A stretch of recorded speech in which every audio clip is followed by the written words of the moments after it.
Thank you. Your Royal Highness, ladies and gentlemen, and Tallis and Edward, it gives me great pleasure to be able to offer you this presentation on behalf of the Rare Breed Survival Trust. I am the Chairman of the Board of Trustees of the Rare Breed Survival Trust. I have been so for nearly 5 years. My name is Gail Sprake, and in addition to working for breed societies, we're actually grassroots farmers, mixed farm in northeast Suffolk, so I actually practice what I'm about to preach. The Rare Breed Survival Trust is the only charity dedicated to securing the future of our rare and native breeds of farm livestock in the United Kingdom.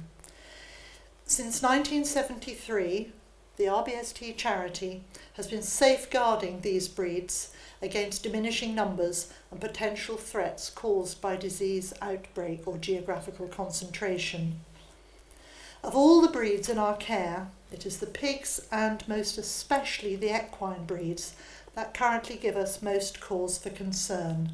A vital part of our work involves collecting genetic material in the form of semen and, more recently, with other species, embryos. We currently have 63 mammalian breeds on our rare breeds watch list, and in addition to that, 76 poultry breeds, chickens, turkeys, ducks and geese.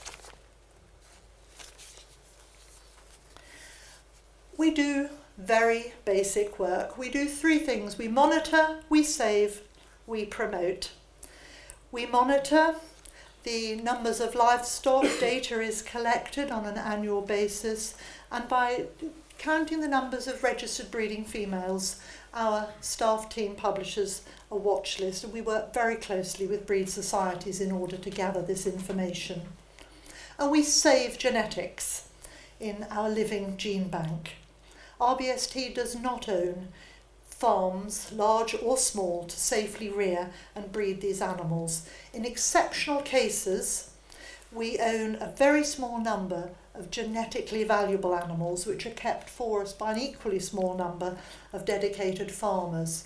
But we rely on the goodwill and their cooperation and our team of specialist field officers up and down the country to oversee the breeding programmes of these individual animals.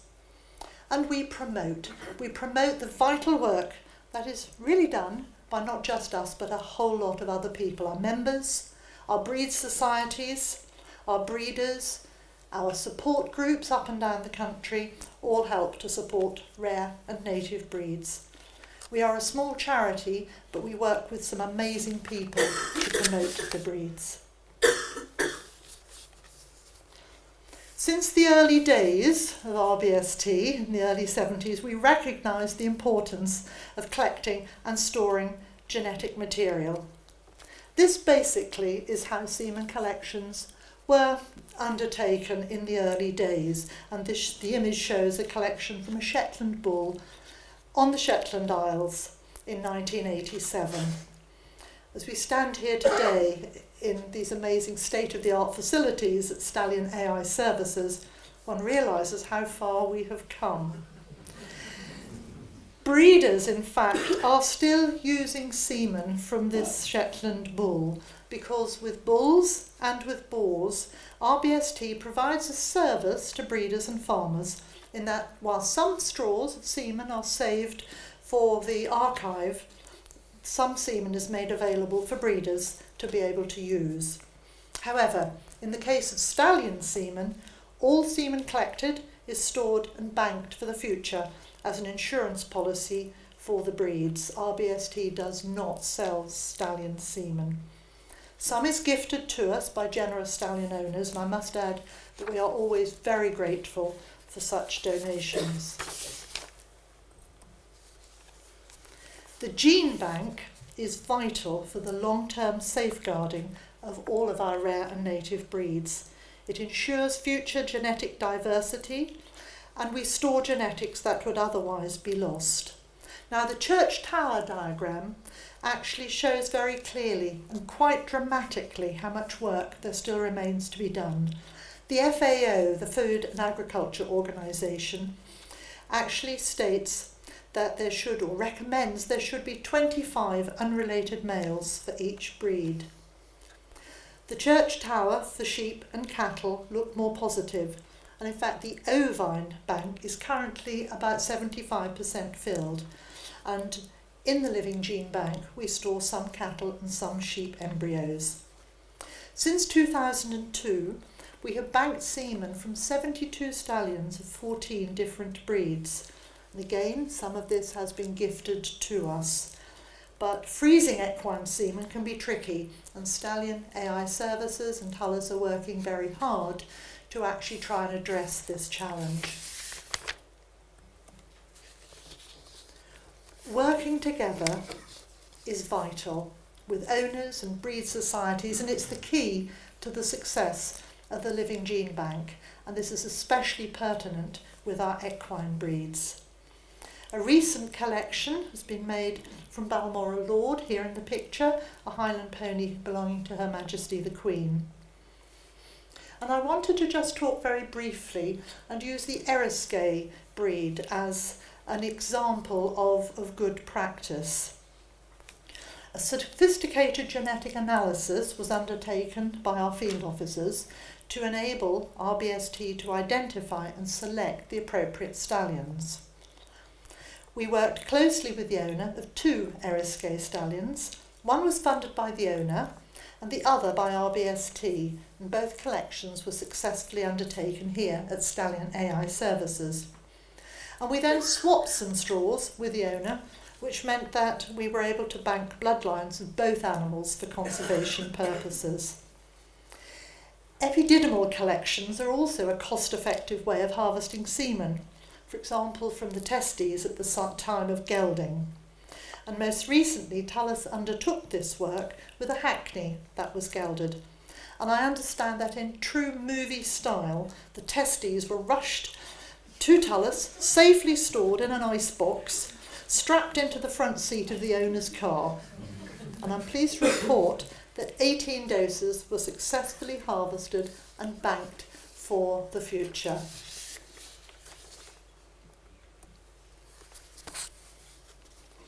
The heavy horse appeal to date has actually raised over £25,000. We're delighted with the response to date.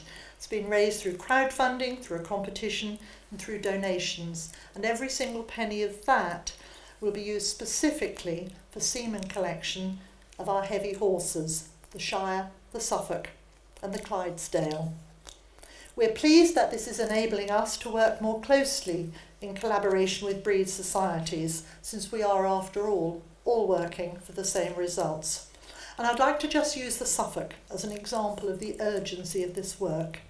In 1947, 1,304 registered breeding females of Suffolks were in the UK. In 2016, 25 foals were registered, of which 40% were male. And I know we've just talked about sexing semen. I know Tullus is going to be talking a little bit about that later on.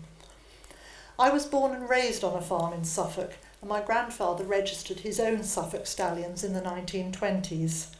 I can recall seeing the last of the horsepower leaving the farm in the early 60s. My father told us they were going off to a new home, but I now since have worked out that probably wasn't true.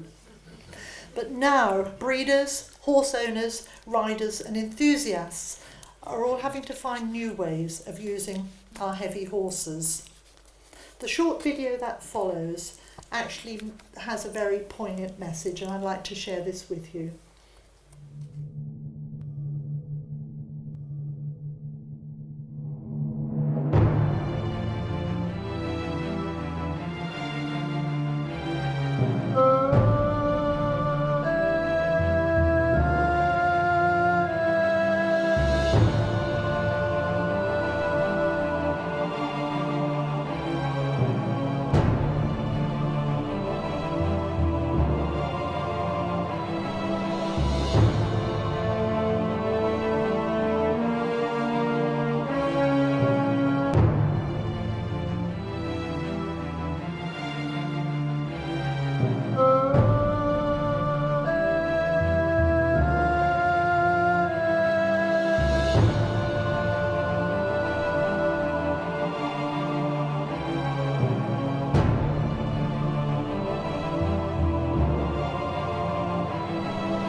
1.5 million on those brand new facilities here. We've built a state-of-the-art laboratory.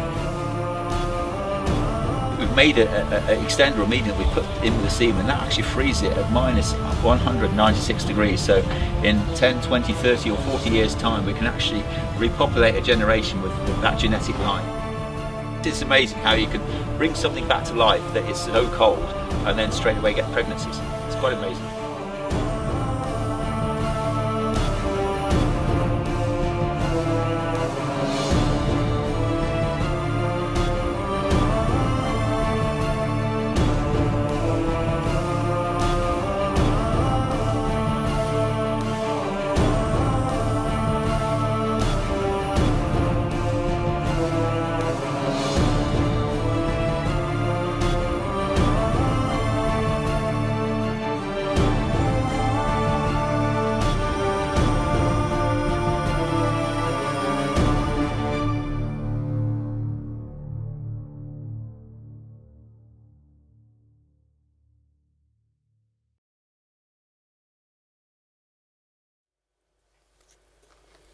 So to conclude by sharing with you our future plans, we work with the breeders and the breed societies to secure a future for our equine breeds, and we're doing it a number of ways.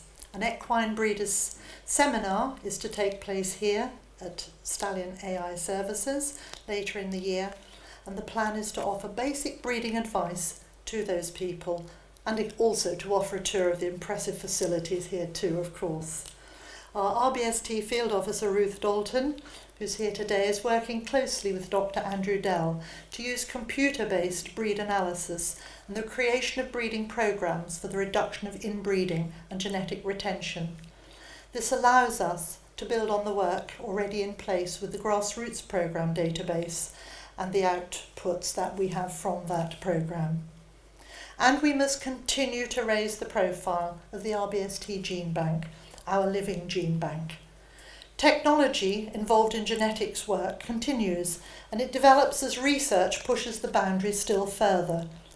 We can currently cryogenically store only equine semen, but the gene bank, as I've said, does already contain ovine and bovine embryos, so perhaps it will not be too long before equine embryos can be stored too.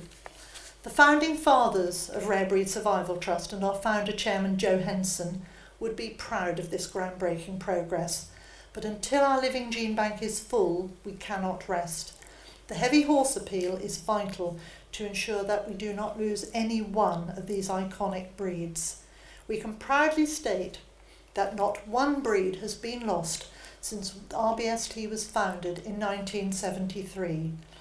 By working together, we must ensure that we maintain that record. Our heavy horses need us. Thank you.